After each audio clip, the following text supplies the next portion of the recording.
Ini ayo coba lompat. Ayo.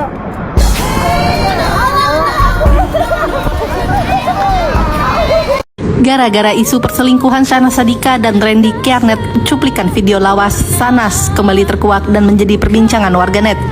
Diungkapkan suami Syahnaz, JJ Govinda, ia mengaku baru 3 kali sahur bersama Syahnaz selama 5 tahun menikah.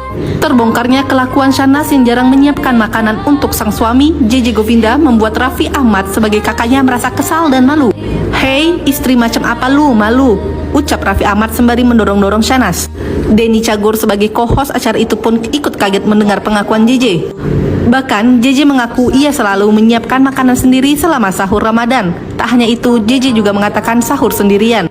Ada prinsip hidup aku. Sebelum nikah, carilah yang terbaik, yang terpas, yang ter. Jadi nggak salah habis putus, cari lagi. Namanya juga mau nikah itu mencari, sampai udah mendapatkan yang pas, sudah.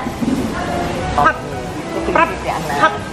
gitu. Tapi bukan pledor yang mainin cowok tuh enggak, mencari yang terbaik. Dia telepon yang ngasih berita itu, dia maki-maki. Jadi aku tuh nggak marah-marah, aku cuma bilang, ternyata bener ya Nas. Gitu. Berarti kamu menemukan bukti di Telegram, bukti itu kamu kasih ke dua belah pihak untuk menyatakan nih valid nih, kalian ada sesuatu, gitu kan? Saat itu secara emosional, naturalnya ke bawah sama aku pikirnya sih bawaan bayi ya.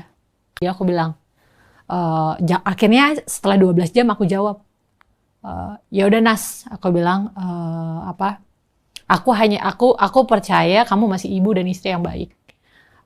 Aku sampai make sure lagi ke dia, Nas, lusa kan kita juga syuting, kita mulai aja dari nol. Jadi maksudnya aku juga nggak ada gap sama dia, nggak ada, ya udah mulai lagi dari nol aja kayak temenan gitu, masih screennya tuh masih kebuka gitu. Udah dia main lagi tidur gitu. Iya. Kamu tahu itu kan? Kamu punya tabungan? Atur satu jalan ke depan. Nggak ada. Dia sudah jawab dengan aku tadi malam aku ngobrol dengan dia. Kamu punya tabungan? Lebih jujur kan nggak ada. Nggak ada tabungan? Nggak ada. Selama berumah tangga selama ini? Ya maksudnya kayak ada tapi nanti kepake, ada gitu. Tapi bukan yang kayak menggunung enggak sih, biasa-biasa. Dan dia juga bilang, aku tanya dengan dia, kamu mau cerai, emang kamu punya tabungan, kayak gimana kamu anak? Pokoknya aku nggak bisa pikir, dia bilang. Pokoknya aku sudah capek dengan kehidupan toksik seperti ini. Ya. Dan aku mau akhirin, dia bilang. Tapi dia nggak berpikir lagi untuk bahwa dia ada dana atau enggak. Ya pokoknya, ya ibaratnya karena aku mikirin kalau mentalnya nggak bagus, nggak mungkin bisa ngurus anak dengan baik. Jadi ya udah aku keluar aja, berjuang gitu. Tapi pasti rezeki itu kan ada-ada aja. Rezeki itu kalau dari Tuhan ada-ada aja.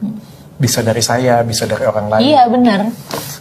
Jadi waktu saya langsung bilang, Terkait soal klarifikasi, benarkah Randy membenarkan selingkuh sama Syahnaz, dan kedua ada isu soal perzinahan dengan Syahnaz, apakah itu benar atau tidak? Udah itu aja. Kalau pertanyaan itu nanti di waktu yang tepat saya akan. Kapan? Nanti saya pasti akan kasih tahu ke publik, saya akan kasih tahu ke teman-teman. Saya pasti kasih jawaban kalian. Untuk sekarang saya mau fokus ke keluarga saya dulu, perbaiki anak-anak saya. Jadi saya minta doanya. Kalau teman-teman, saya menyelesaikan masalah ini dengan baik. Saya mau menyelesaikan masalah ini fokus ke keluarga saya dulu, karena keluarga saya. Saya mohon doanya terbaik buat teman-teman media, netizen, halayak publik, kegaduhan ini, dan menyelesaikan masalah ini dengan baik dengan keluarga. Doanya, Tuhan memberkati, Tuhan memberkati.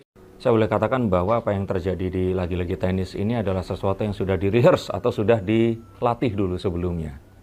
Dan saat terjadi sesuatu yang di luar yang dilatih, ya terjadilah seperti apa yang saat ini memang dilihat oleh para netizen. Yang artinya memang sepertinya mereka ini sepakat untuk bungkam. Dan apa yang terjadi di lagi-lagi tenis ini diharapkan jadi jawabannya.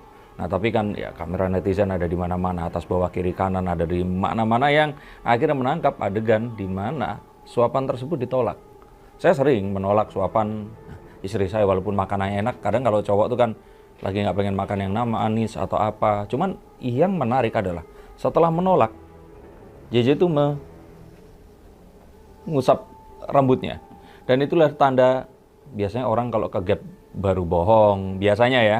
Orang kalau ragu-ragu atau orang ingin menyembunyikan sesuatu. Jadi mungkin setelah itu terus dia nolak, aduh udah kadung nolak, aduh nanti marah nggak ya? Karena seharusnya kan diterima saja. Nah ini kalau menurut saya, yang saya lihat.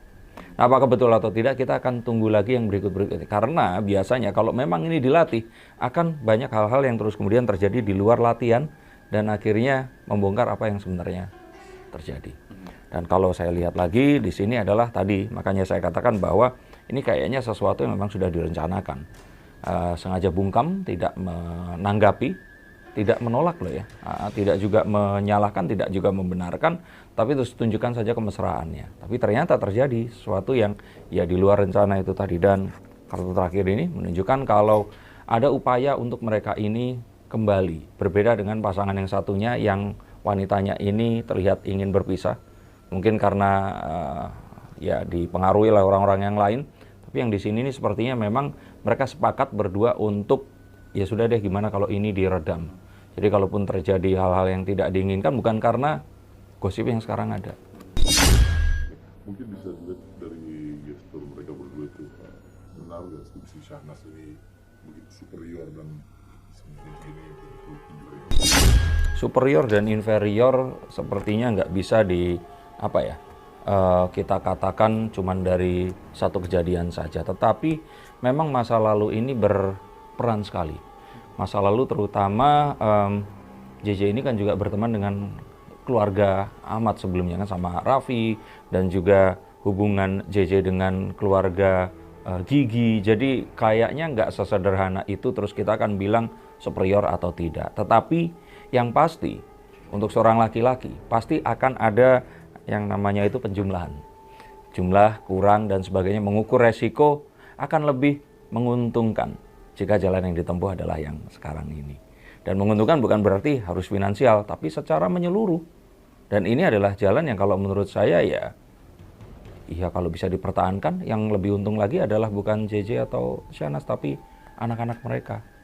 Tapi itu tadi adalah satu hal yang kalau ditanya, nggak segampang superior atau inferior. Tetapi melalui perhitungan masak-masak, dan bukan perhitungan datang ke dukun, tapi perhitungannya benar-benar angka yang dijumlahkan.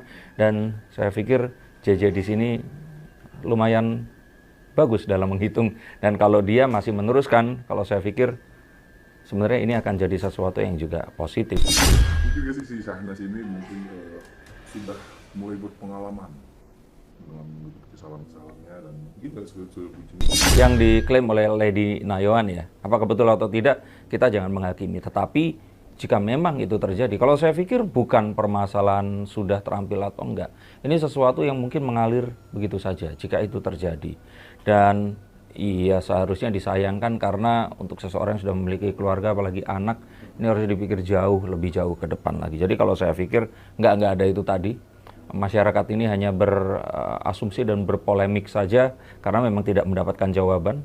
Dan akhirnya itu yang kemudian difikirkan, yang kalau saya pikir ini sebenarnya nggak serumit yang difikirkan. Ini simpel sekali, mungkin karena merasa bahwa ya ada seseorang bisa diajak ngobrol, terus kemudian terus menerus timbul perasaan, tidak bisa menolak. Yang pasti, tidak hanya itu, yang harus ditingkatkan sebenarnya adalah komunikasi antara suami dan istri. Karena kalau saya nggak salah dengar, ada sebuah ungkapan yang menikah 5 tahun sahurnya cuma berapa kali itu, saya pernah dengar itu. Nah, apakah itu benar atau tidak, artinya kan ada sebuah isu ketidakdekatan antara hubungan suami istri ini, betul atau tidak. Semoga itu tidak betul.